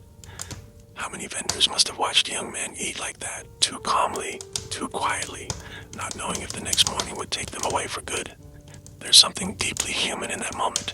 Chicken pho wasn't just food, it was a pause, a tiny breath of peace before stepping back into chaos. And here's another quiet fact. Some vendors during the war years were known to give soldiers extra noodles or meat, even when food was scarce. They'd pretend it was a mistake. "Oh, I added too much, just eat it." But everyone knew why. It was their way of saying goodbye without words. You take a slow breath, the mist cool against your lips, and you feel it, the weight of all those silent farewells that happened over bowls just like this. The rain taps steadily now, a soft, patient rhythm, as if it remembers too. You step away from the arch, your shoes splashing in a shallow puddle, and keep walking, the night stretching ahead of you. Because chicken pho has always been more than a meal. On some nights, it was the last warm taste of home someone ever had, and that kind of memory doesn't fade. Not from the city, not from the rain, and not from the quiet hum of stories still lingering in the steam. The rain falls in soft sheets now, gliding down rooftops and dripping rhythmically into puddles. Your shoes make small splashes with each step, and the air smells damp and faintly metallic, like wet stone. But beneath that, you catch a different scent, lighter, warmer, something that instantly pulls you back into the quiet art of making pho. Because tonight's story is about something oddly specific, almost secretive. How people once kept their broth perfectly clear like liquid gold. You stop under the edge of a sagging roof, listening to the rain patter gently above you, and you can almost see it. A cramped kitchen glowing in the flicker of a charcoal stove. A woman leans over a bubbling pot, her face serious, almost reverent, because for her, a cloudy broth was shame. Keeping the broth clear wasn't just cooking, it was pride. Here's a trick you probably haven't heard before. Some cooks used pho tringa, eggshells. They'd crush them lightly and drop them into the simmering pot. As the broth bubbled gently, the tiny particles of scum would cling to the shells, which sank to the bottom like quiet little cleaners. After an hour, they'd lift the shells out, leaving the broth sparkling clear. And it didn't stop there. Vendors had whole rituals. Some tied bundles of scallion roots together, dragging them slowly across the top of the pot to catch stray oil bubbles. Others swore by pressing banana leaves gently against the surface, letting them soak up excess fat before tossing them away. You smile faintly, imagining how obsessive they must have been. A single cloudy pot could ruin a vendor's reputation. People would whisper, "She doesn't take care of her broth," and customers would quietly stop coming. The rain hums softly as you lean against the damp wooden post, picturing a grandmother crouched beside her pot, skimming with a ladle so carefully it was almost like meditation. She'd dip, swirl, wipe, never letting the broth boil too hard. The broth must sleep, not fight. Old cooks used to say, warning against turning up the heat. And here's a strange but true little fact. Some vendors would even taste the broth with their eyes. They'd hold a spoon up to the light, head watching how the golden liquid caught the reflection. If it shimmered just right, they smiled to themselves. If it looked dull, they'd keep skimming, murmuring quiet encouragement to the pot, as though it could hear them. The drizzle slides off the roof above you, landing in slow, steady drops around your shoes, and you can almost smell that perfect broth now. Light but rich, soft steam rising in delicate curls, catching the lantern glow. You push away from the post, stepping back into the wet street, your footsteps echoing softly. Chicken pho wasn't just thrown together, it was a craft, almost an act of devotion. And maybe that's why even decades later people still talk about certain vendors as if their broth was magic. The rain hums its quiet song as you keep walking, following that imagined scent of clear golden broth. Because tonight, every tiny trick, every obsessive ritual feels like part of the same, long, careful story. One pot at a time, one drop of steam carrying history into the night. The rain has softened again, falling in slow, lazy drops that patter gently against the puddles, making ripples that spread like quiet conversations. Your steps echo softly in the empty street, and as you breathe in the cool, damp air, you feel the story shift to something warmer, almost festive. Because chicken pho wasn't only for lonely nights or hard times. Sometimes it belonged to joy, especially during Tet, the Lunar New Year. You stop near a small courtyard, its gate glistening with rain, and you imagine it decades ago, just before the holiday. Families bustling around, cleaning, preparing their kitchens alive with clinking pots and soft laughter. And on some tables, instead of the usual sticky rice cakes or rich pork dishes, there was chicken pho. Why? Because not every family could afford big cuts of pork or beef for the holiday. Chickens were easier to raise, and a good god ta, a lean, golden-skinned free-range chicken, was still special enough to feel festive. You picture it, a grandmother carefully selecting the fattest chicken from the coop, her hands rubbing salt over its skin, murmuring blessings for health and luck as she worked. The broth simmered slowly all morning, filling the house with that familiar roasted onion aroma that made everyone sneak into the kitchen just to check. And here's a little fact many people forget. During Tet, in poorer households, pho ga wasn't just a meal, it was a wish. People believed that starting the new year with a bowl of clear, golden broth symbolized clarity and peace for the months ahead. Some families even placed the first finished bowl on their ancestor altar before anyone ate, letting the steam curl upward like an offering of gratitude. The drizzle hums above you, soft and steady, as you picture children sitting cross-legged around the table, waiting impatiently for their bowls. Maybe they argued over who got the drumstick. Maybe the youngest always won because that was the rule in most houses. You can almost hear the sound of it now. The soft clinking of chopsticks, the low hum of family conversation, the occasional burst of laughter when someone slurped too loudly. Even the smell of lime and fresh herbs felt brighter during Tet, like the whole meal had been dipped in a little bit of happiness. The mist curls around you as you stand there, leaning against the wet gate, smiling faintly. Chicken pho might have been born in hardship, but nights like these proved it could also belong to celebration. And here's another small detail. Some families secretly saved the fattiest, most flavorful broth for the very last night of Tate, reheating it until the aroma filled every corner of the house. They believed ending the holiday with the same warmth they started it with would carry good fortune just a little longer. You step back into the street, your shoes splashing softly in a shallow puddle, and take a slow breath. The rain glistens under the lights, almost like tiny firecrackers frozen in the air, and for a moment you can feel it, that quiet, golden happiness of a New Year's first meal. You keep walking, the drizzle following you like a soft song, ready to guide you into the next quiet chapter of this long, steaming story. The drizzle has turned into a fine mist again, wrapping the street in a soft, silvery haze. The puddles glimmer under dim yellow lamps, and your footsteps echo softly as if you're walking through a memory more than a city. And tonight, the memory feels almost like a secret, because not all chicken pho was meant to be found easily. You stop near a narrow, shadowed alley, its walls dark with rain, and you think of a story whispered among old Hanoi locals, the tale of a Quan Pho Gab Bian, a hidden chicken pho shop that only opened on rainy nights.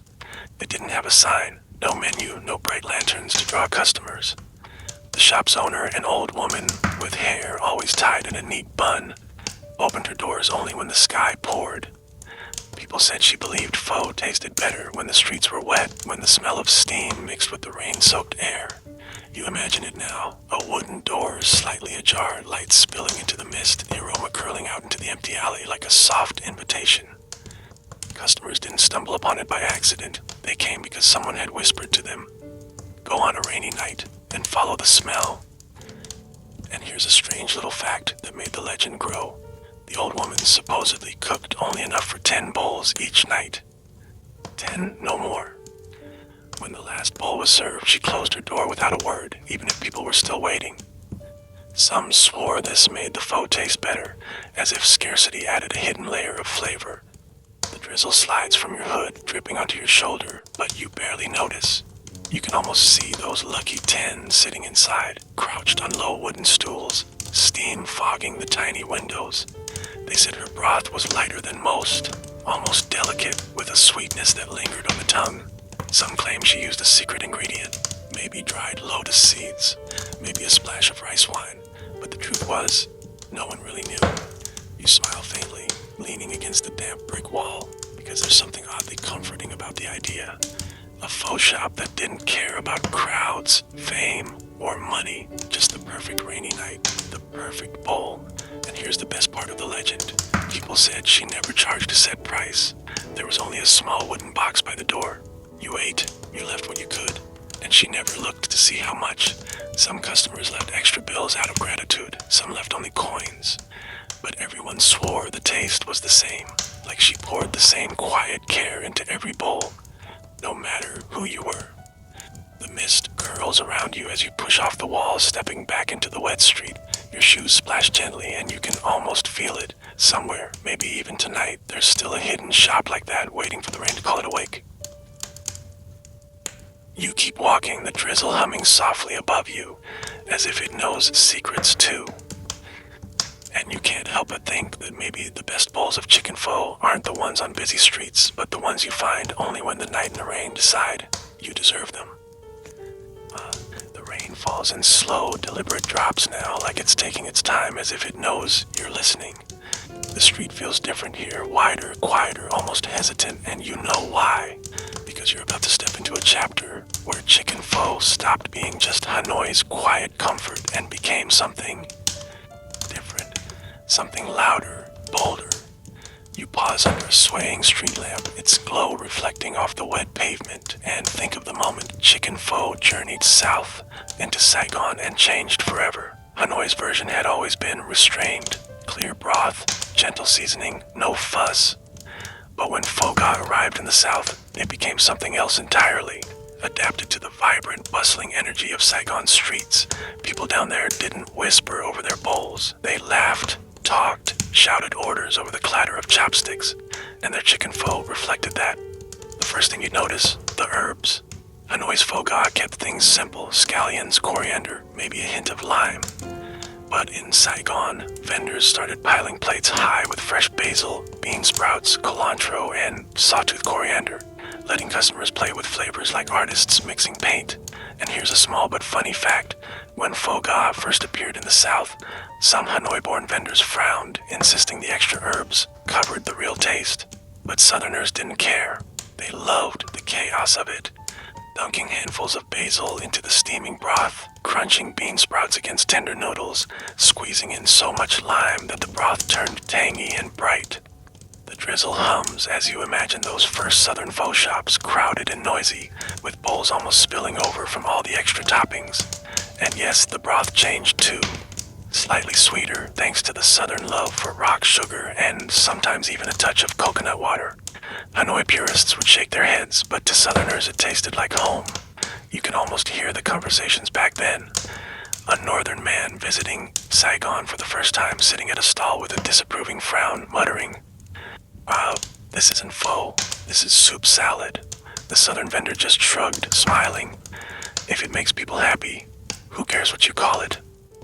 You smile faintly because there's something beautiful about it, how chicken pho could shift personalities depending on where it lived. Hanoi's was quiet, thoughtful, almost shy. Saigon's was bold, colorful, full of life, like the city itself. The mist wraps around you, soft and cool as you push away from the street lamp. Your shoes splash gently through a puddle, and you take a slow breath, thinking about how food changes when it travels. Not because it forgets where it came from, but because it learns to listen to new voices, new nights, new rains. And maybe that's the heart of chicken pho. It doesn't argue for long. Whether quiet and delicate or loud and herb-filled, it still gives the same thing. Warmth in a bowl, comfort in the rain.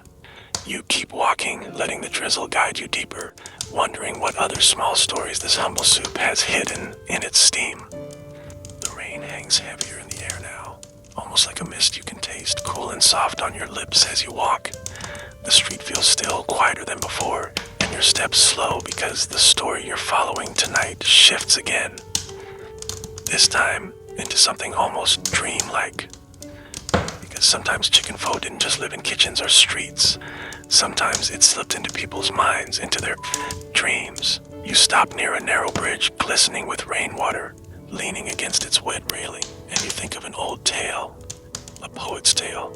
They say there was a man, a thin, pale poet who spent long nights scribbling under dim lanterns, too poor to eat properly, too lost in his words to care. But during one particularly cold, hungry season, he had a dream that would follow him for years. In the dream, he stood in the middle of a quiet Hanoi alley, rain falling just like tonight. A single pho cart glowed under a small lantern, steam curling into the darkness. The vendor, a woman whose face he could never quite see, handed him a bowl so large it almost glowed, golden, overflowing with noodles, tender chicken, and broth so rich it shimmered like sunlight trapped in water. He said later in his journals that he could taste it, really taste it, the soft sweetness of roasted onion, the warmth of the chicken fat gliding over his tongue, even the way the noodles slid between his chopsticks. He woke up with the smell of that broth still clinging to him, his stomach aching with both hunger and longing. Here's a strange little fact people still laugh about. After that night, he spent weeks wandering Hanoi's streets, trying to find a pho stall that tasted exactly like the one in his dream. He never did. No broth was golden enough, no chicken tender enough. And yet, he wrote some of his best poems after that, lines full of rain and steam, of warmth and waiting. You smile faintly, the drizzle slipping from your hood onto your cheek, because there's something oddly sweet about it. A bowl of chicken pho that never existed but still fed someone's heart enough to keep writing. And maybe you understand it a little. Food isn't just about taste, it's about longing, about the warmth we imagine even when we can't have it. The mist curls around the bridge railing as you take a slow breath, picturing that golden dream bowl, steam rising into the rainy night, a phantom comfort that never quite belonged to reality. You push yourself away from the railing, stepping back onto the wet street, your shoes splashing softly. The drizzle hums its quiet song around you, and you keep walking, thinking that maybe, somewhere, Someone else is dreaming of chicken pho right now. Just as warm, just as impossible, and just as real in the heart as any bowl ever served. The drizzle has softened into almost nothing now, just a faint whisper against the rooftops. The night feels slower, heavier somehow, and as you walk through the wet streets, you feel the weight of this next story settling into your chest. Because chicken pho hasn't only been a food for beginnings or for comfort, it has also been there for goodbyes. You stop near an old wooden gate, its surface slick with rain, and lean against it, letting the cool damp seep into your sleeve. You can almost see it, the countless, quiet farewells that happened over a steaming bowl of chicken pho. There's a story that people tell, not about anyone famous, just about someone ordinary. A young woman who came to the same pho stall every evening during her last week in Hanoi, sitting at the same corner table, ordering the same bowl of pho ga. She was leaving the city, maybe for work, maybe for another country. No one really knew. But every night she sat there longer than she needed to, her spoon lingering in the broth long after she had finished eating, as if she were memorizing the smell, the warmth, the sound of rain outside the shop. And here's a detail that feels so human it hurts. On her last night, she didn't finish her bowl. She just sat quietly, staring at the noodles, and finally whispered to the vendor, "I don't want this to end yet." The vendor, an old man who had been cooking pho for decades, didn't say anything. He just poured her another ladle of broth, even though she had already paid. You take a slow breath, the mist cool against your lips, and you think of how many others have done the same. Students eating one last bowl before leaving for university in another city. Workers sitting quietly before boarding trains that would take them far from home. Lovers saying nothing, because nothing needed to be said, only the steam between them, the quiet clink of spoons against porcelain. And here's something you might not know. In the 1980s, when many people were leaving Vietnam for good, some vendors learned to recognize those goodbyes. They'd serve extra tender pieces of chicken to those who looked like they were eating their last bowl, as if giving them a piece of home to carry in memory. The rain slides gently from the edge of your hood, dripping onto the puddle by your feet, and you can almost feel those nights. The silence in them wasn't sadness exactly. It was something softer, almost like gratitude. Because that's what chicken pho has always been, hasn't it? A way to hold on to something even for just a moment longer. A bowl that tastes of home even when you know you're about to leave it behind. You push yourself away from the gate, your shoes splashing softly as you walk. The drizzle hums quietly in the background, like a farewell song that has played on these streets for decades. And as you move deeper into the night, you can almost hear it. The quiet whispers of people who once sat hunched over their bowls, taking one last sip, hoping that when they tasted chicken pho again, no matter where they were, it would still feel like coming home. The drizzle lingers like a soft breath now, floating in the cool air, wrapping everything in a faint silver haze. The streets are nearly empty, your footsteps the only sound besides the quiet hum of rain sliding off tiled roofs. And tonight, as you keep walking, the story shifts again, because chicken pho didn't just stay in kitchens and hidden alleys. At one point it stepped into the bright, flickering world of film. You pause under a flickering street lamp, leaning against its damp metal pole, and imagine it, a movie set in Hanoi, sometime in the 1990s when Vietnamese cinema was starting to rediscover its own voice. One particular film, now considered a classic, had a quiet but unforgettable scene in a tiny pho shop. Not beef pho like most would expect, but chicken pho, chosen deliberately by the director to show something softer, more intimate. The scene was simple. A man and a woman sitting opposite each other at a small wooden table, steam rising between them. No dramatic music, no loud dialogue, just the sound of rain tapping the tin roof, chopsticks clinking gently, and the way the woman's fingers lingered on her spoon before she finally looked up. It wasn't a love confession, but the way they shared that bowl, passing the plate of herbs, leaning in slightly as if to breathe the same steam, said everything. Here's a little behind-the-scenes fact people still whisper about. The director insisted on using a real street pho vendor instead of a staged kitchen. He believed only real broth, simmered for hours in an actual well-used pot, would release the right kind of steam. Actors complained about sitting in the heat of that tiny shop for hours, but when the film was released, critics praised that scene for feeling alive. Some even said they could almost smell the broth through the screen. The drizzle slides from your hood, dripping onto your shoulder as you imagine how many people watched that film and craved chicken pho afterward. Vendors in Hanoi reportedly sold out for days after the movie's premiere, people joking that they weren't there for dinner, they were there to eat the movie. And here's something else. That little pho shop used in the film became a quiet landmark. Tourists visited, locals whispered about it, and even after it closed years later, the building still smelled faintly of roasted onions when it rained, or so people claimed.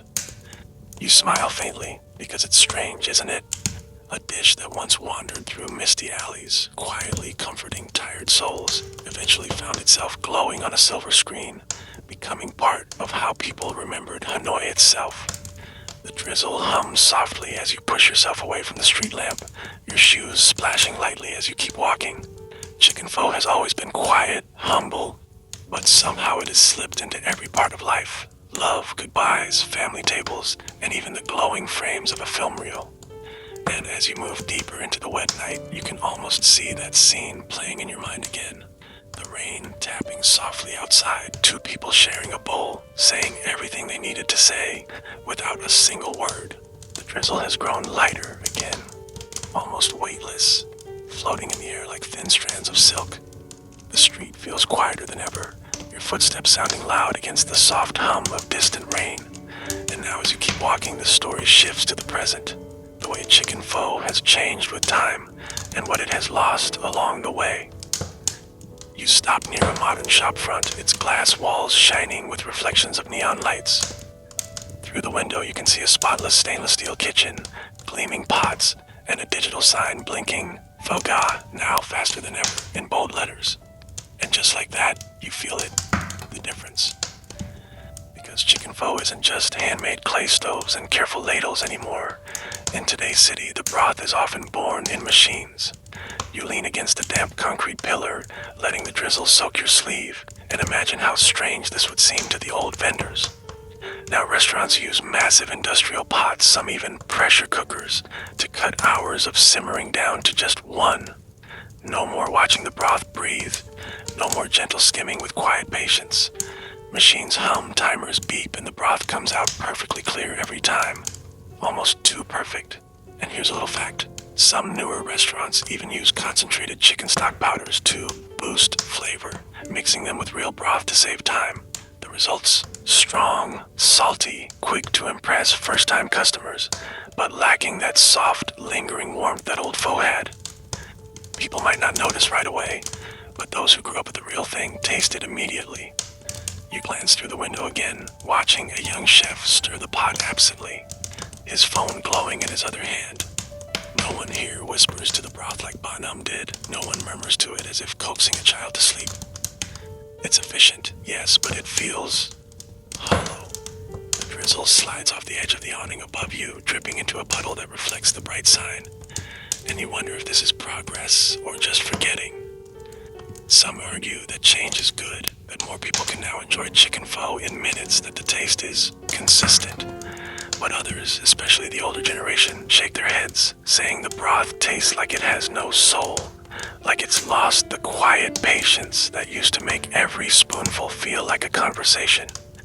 You take a slow breath, the mist cool in your chest, and you can almost hear those old vendors arguing in your head. One might say, "At least people are still eating it. Isn't that enough?" Another would mutter, "A bowl cooked too fast can't carry old stories." You push yourself away from the pillar, stepping back into the wet street, the neon glow rippling across the puddles under your feet. Chicken pho has survived wars, famine, love, and goodbyes, but now it faces something quieter. The risk of becoming just another fast, forgettable dish.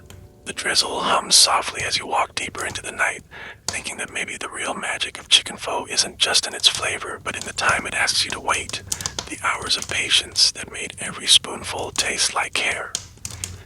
And as you move on, you can't help but hope that somewhere in some quiet corner, there's still a vendor stirring her pot slowly, whispering to the broth, letting it breathe the way it was always meant to. The drizzle has nearly disappeared now, leaving only a soft mist that hangs in the cool air, clinging gently to your skin. The night feels slower, softer, as if even the city itself is ready to rest. Your footsteps are quiet against the damp pavement, and you realize you've reached the final chapter of this long, steaming story. You stop under a small awning, watching the rainwater drip lazily from its edge, and you breathe in deeply. Somewhere nearby, faint but unmistakable, the smell of chicken pho drifts through the mist, light, warm, with that soft sweetness of onions and chicken fat. And in this moment, it feels less like history and more like something alive. Something that has been here all along, quietly waiting. You find yourself at a tiny pho stall, the kind you've been chasing all night. There's no sign, no glowing lights, just a single pot bubbling gently under a dim yellow bulb. The vendor, a middle-aged woman with tired but kind eyes, lifts the lid, letting steam rise in slow curls. You sit on a low plastic stool, the kind that creaks under you, and wrap your hands around the warm bowl she places in front of you. The broth is clear, shimmering with tiny golden droplets of fat. The noodles are soft, floating lazily under the surface, and the chicken, simple, tender, rests on top like it belongs there. You take your first spoonful slowly, letting the warmth slip past your lips, and for a moment, the entire night feels still. And as you sit there, you think of everything this humble bowl has carried.